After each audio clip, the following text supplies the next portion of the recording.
All right, next is item number 3, Public Safety Police Presentation. Welcome, Chief Landon. Good evening, Mayor, Council members. Thank you for the opportunity to speak in front of you today.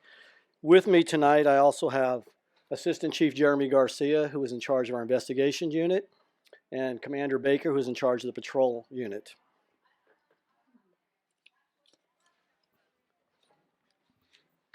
They're pretty excited about their birthday. 90 years, that's impressive. Oops, which one's Carol?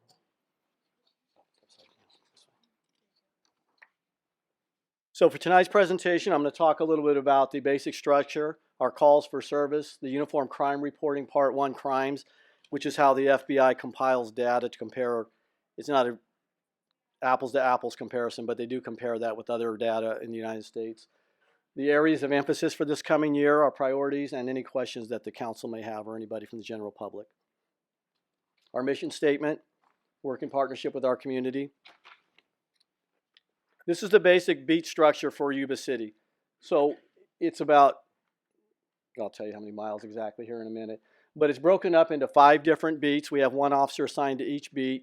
We try to do that for familiarity, so that same beat, or that same officer will work for the entire 4-month period before they rotate over, and that allows the citizens in that particular area to get familiar with them and to establish a rapport. So we're broken up into 5 different beats. Beat 1 is in the northwest corner, and beat 5 would be the southeast area of the Yuba City. Beat 6 is an area that was incorporated by the city of Yuba City, but it's currently patrolled by Sutter County Sheriffs. So we have 66 sworn officers. Currently we have 0 positions that are vacant, and I know if you've been around for a while, you've seen that number vary greatly. We're very, should be knocking on wood here, but that doesn't mean that every officer is on the road right now. That just means that all our positions are filled or in background. And with retirements or attrition, of course, that number will increase and decrease. In order, just a quick reference here. So we have 3 different avenues that we approach for hiring officers. Number 1 is to hire a recruit, which is fresh off the street with no experience, could be military. It takes basically 14 months from the time that we bring them on board with the academy, with field training, with the backgrounds in psychology before they become effective to go on the road and operate on their own.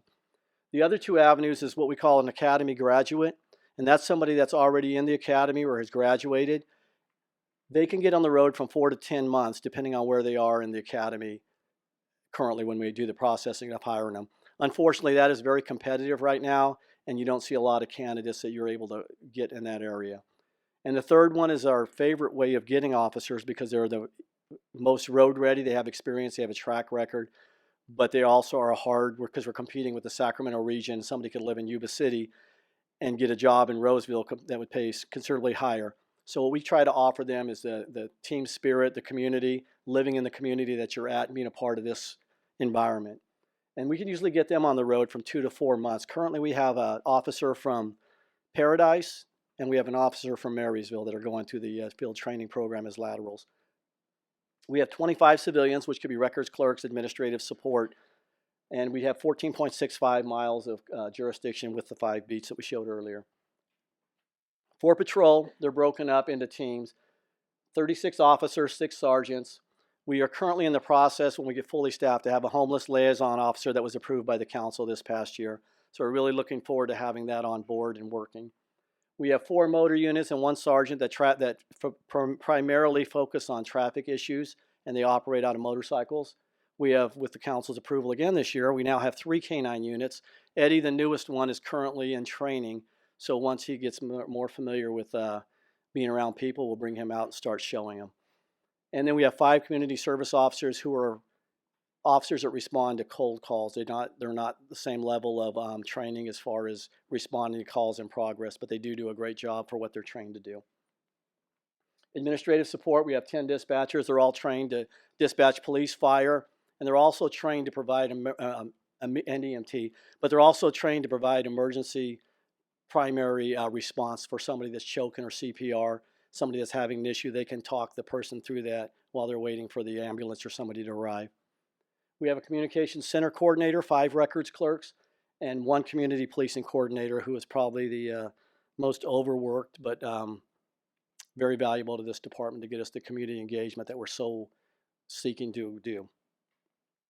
Our investigation unit, and this is where you're going to see our primary role in the police department right now is to provide 911 service. If 911 calls, we want to make sure we're there to respond. And as we have officers in training and stuff, we have vacancies on the road. We're not going to leave the patrol units vacant. We're going to first pull from the investigation units and other units until we have somebody trained. So although we're slotted for 6 detectives, we currently have 2 vacancies. We have 2 gang investigators. One's currently vacant. 1 detective sergeant and 2 community service officers. One that's part-time crime analysis and one that does the processing of major crimes that happen in progress or crimes that happened. We have a net gang and narcotics task force. That is a regional effort that we have trying to get more bang for our buck using our allies in Sutter County, Marysville, and Yuba County. We work in partnership because we do realize that all these criminals are going all the way across with free access. So we share intelligence, we share resources, and we share officers. And then, of course, evidence and property technician. Some of the bigger accomplishments, and we'll bring it up to one of these showings. We really wanted to show the Faro laser scanner, which it's basically reenacting a crime scene in 3D digital images. What is it, 20-something million shots per second or something? Okay, that's what I'm going to stick with. It's a lot of millions. But basically what it does, it allows the DA to see that crime scene, look under the bed, see the things that you would see if you were actually on the crime scene. That's a tough question, I know. We have a crime scene van and CellHawk analytics software. I'm looking to Jeremy because he knows what that is. So as we've tried to improve our capabilities in our investigations unit, more and more we're spending an inordinate amount of time chasing cell phones and tablets, and that's the new world we live in. And so, we write lots and lots of search warrants, pulling data out, but the problem is it's too much for us to deal with, the personnel hours involved in that. So we've been enhancing our capabilities now where we're able to basically drag and drop the returns we get from the various cell carriers and so forth, and then we can actually plot a lot as far as a path and where people have been and so forth. It does all the work for us. So our detectives are really excited for it. These are the types of calls we responded to. So basically I broke it down into 2 different time frames. One is 2018 and one is 2019 from January to June, which is, it takes us a little while to compile all the data because we have to continuously input records. So in 2018, these were our top calls. Number 1 was welfare checks. Number 2 was suspicious calls. 3 was alarm. 4 was follow-ups. Then disturbance, and 6th was transients. But with transients, I know it's a big we have an issue right now with homelessness across the United States. We are certainly not unique in that. But as you see the amount of calls that we're responding to, if you can imagine how many per day that is, and then you look at the other things that are tied into that. So we may get a welfare check on a transient that doesn't show transient, but a lot of our welfare checks, suspicious, they're all tied into the transients. It's a large issue that we're dealing with. So we're probably responding to anywhere from 10 calls on a busy day, and sometimes more than that don't get coded. This year it's changed a little bit, but not much. You're seeing the same type of response. So that was 2018. This is 2019 from January to June. Same calls are basically there. It looks like transients went down a little bit, but I think we're just still coding them differently sometimes. 2018, not this year, but last year, homicides went from 0 in 2017 from a previous high of 8 to 0 back to 1. Violent crimes, and these are just raw data, so it's hard to get wrap your finger around it, but I just want to throw some numbers out there to let you know that even though you'll see percentage increases, it's really not that great of an increase.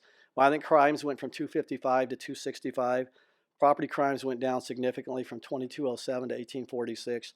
And then again, a lot of the stuff we're faced with is legislation from our people in Sacramento that dictates what's a felony, what's a misdemeanor, how much time people spend in jail, if they spend any time in jail, and a lot to do with our marijuana and drug sentencing. So I hope this isn't too busy, but this is all beats Part 1 crimes. So Part 1 crimes are basically what I was saying earlier that the FBI uses to classify crimes. This is what they measure. It's homicides, burglaries, rapes, aggravated assaults, and motor vehicle thefts. It's a 3-year graph. So the larceny thefts, which are basically thefts, they went up. They started at 1389. They're currently down at 1356. You can see burglaries are trending down significantly. Motor vehicle thefts, we tend to have one of the higher areas in the United States in the whole Sacramento Valley. but they've gone down this year from 370 or 2018, 17 to 18, from 379 to 256. Aggravated assaults went down. Robberies were about the same. Rapes are about the same. I think we're getting more reports of rapes. Rapes are not stranger on stranger, most of them. They're mostly date type rapes or familial type rapes. And again, our homicides went from 8 to 0 to 1. This is January last year, from January to June, to compare to this year's stats for January to June. So larceny thefts are about the same, burglaries are about the same, motor vehicle thefts are pretty much the same, aggravated assaults are about the same, robberies have gone down significantly, rapes have gone down. Homicides, we had a couple homicides this year, the one on Clark Avenue, and then we had one other one on Gray Avenue. We have 2 suspects in custody, and one we're working a lot of leads on right now. Again, this is just raw data. So comparative data, we're below similar cities in crime rates in California. We're below the national average of cities from 50 to 99,000. We have less than half the crime rate of 20 years ago. Our gang task force and Net 5 presence and regional crime fighting alliance is helping us a lot as we move forward, and we're sharing the data and working together. And you can see property crime rate is trending down. Statewide trend is also the same. But again, we're trying to focus on regional alliances as we go through different areas. And I think with our new sheriffs that they're very receptive to working with us. And I think that's a great help for all of us in this community. We have 3 goals that we're trying to accomplish and all the other priorities that'll fall under that. We want to make Yuba City PD the premier law enforcement agency in Yuba Center. We want to continue to make this a safe community. And we want to get involved in our community through engagement and partnership to enhance our quality of life. So in order to accomplish a premier law enforcement agency, we have to maintain our recruitment and retention. We have to make sure that we're continue to get top line equipment. We can't afford one to lose to offset the other. We want to continue our training. There's a lot of new laws that are coming out of Sacramento that you'll see right now. The use of force law just changed. What we have to give to the public as far as calls for with officer-involved shootings, with certain types of calls our officers are involved with. And that's going to be very expensive because we have to do video redaction. We just can't give them our video. So you're going to see a lot of things that are developing through Sacramento that's going to come down to us.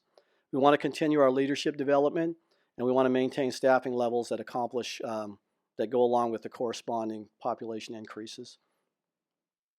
Again, I talked this earlier about how we hire through recruiting. We have a recruiting team. We also use a lot of social media. We're seeing Beale Air Force Base as one of our big allies and people that we need to start talking with. And we're really trying to strengthen our cadet program, the youth in our community who are 16 to 22 years of age. Again, these are the things that affect a safe community. So for community engagement, I appreciate the fact that the council takes this so serious that they went out and we canceled our meeting on that particular 1st August Tuesday and went out with us. And it's important for us to see that everybody's in this together as a team effort. We truly appreciate that, the fact that we all get together riding our cars together and we talk to the same people at the same time. So perspective is very huge for us. Some of the things that we've done throughout the community, these are just a few photos. Yeah, he doesn't have a helmet on the bike, but he's over 16. Some of the other things, the community policing highlights, we have a radio show. We do a police open house, which this year with our new solar panels, new parking lot, we're doing one in October. We strongly recommend you guys come out and see us and get to see your police department because things are changing a little bit and we're really proud of the things that we have. We want to show them off because it helps all of us. We do a women's self-defense seminar. This year we did with the active shooter things that went on around the country. We made sure that we went out and talked to our community. We're giving more of those classes. We're trying to make them quarterly where people can find out what they can do to make themselves less of a target during an active shooter scenario. And we're working in partnership with our local churches to do that. Again, some more photos. We are partnering with CHP also. And some of the other highlights, we have the new trading card program that we completed last year with our new officers. We'll be doing that again. Count me in for coffee. We try to do that at least monthly where we get together with our community. First Fridays at the Senior Center, we have an opportunity to do prescription drugs, takes back from the community, and just to talk to our seniors, which I'm getting pretty close to that. We have Citizens Academy in spring and fall. We currently have one going with 30 students right now. Visits with local schools, our community forum panels. We had one last year with Justice Pending when we had a few incidents in the Sacramento region. And then increasing our social media platform, we've reaching out more on Facebook and Instagram. And then our camera surveillance program that we've just instituted, where people can get registered with the police department. And if you have a good camera system and you happen to be in the area where a crime happened, we'll know who to contact because we'll have your contact information, which has proved beneficial already. And these are more of our areas of emphasis, but not our priorities. Filling the ancillary positions so we can, the traffic and investigations officers clear, hiring, and actually now not hiring, but getting a new homeless coordinator in place after other positions are filled. Clean and safe, which is our transient issue. It's making sure that we're keeping our community safe by working with the other region also. Body-worn cameras. We currently have all of our officers have the body-worn cameras. That creates some recording issues as far as what we need to give to our community or to the press through public request acts. And that's going to be kind of overwhelming for a little bit until we get through the initial outlay of that. One of the big things we're working on this year, emergency preparedness. The regional training center is not on there right now. Working with the county through training and simulations. They just had a new emergency person come on board, and they're going around right now meeting everybody. So we'll get back into working with them for the training and simulations with the council, with the staff, and with the community. And of course, continue to work with the neighboring law enforcement agencies, dealing with the homeless issues through regional coordination, realizing that we are not the answer, but we're part of the solution also. The Walton annexation, it continues to be on our radar, and we'll continue to monitor that and have the data available for what we need to have to provide the services when that master tax exchange agreement comes into effect. And then again, some of the other areas we're trying to make sure that we continue to emphasize. So what keeps us up at night right now? Recruitment and retention, because the unemployment rate is so low throughout the country, because the police get a lot of negative press as far as hiring. People don't want to come into this and be second guessed so much. So we are competing with regular industries and everybody else as we go through this, and that's been identified for the past couple of years through the International Association's Chief of Police and California Chiefs of Police as a priority for law enforcement that we face. Again, legislation, we get a lot of legislation from the state. We just need to make sure that we're getting the funding that goes along with that as we change our use of force terminology is what constitutes that. Hiring staffing to keeping our community safe, to maintain the levels as population increases, and our ability to obtain technology to meet demands. We're trying to work smarter, but some of this technology does require a little bit of outlay, but it can be exponentially reduce the amount of hours that we're working on the same projects, like Assistant Chief Garcia pointed out. So with that, that wraps up my presentation, and I'll open it up now to the council for any questions you may have.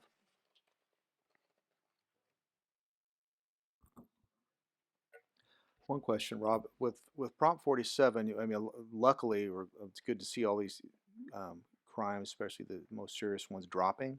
Right. I would have assumed that property crimes in particular would have gone up, burglary and larceny and whatnot. Is that down from what an initial spike, or? It is down from that originating data that was recorded over that year. So there might have been an initial spike, but we're still down below the numbers of when Prop 47 went into effect. Wow. And I don't know if people get frustrated with reporting the minor crimes anymore, knowing they're not going to get prosecuted. It's hard to say. Nobody's really done a study into that. Yeah. But Okay. yeah, it's kind of surprising that. Yeah, that very. number. All right. Thank you. Yeah. I think that's it. Thank you very much. Thank you, Council. All right.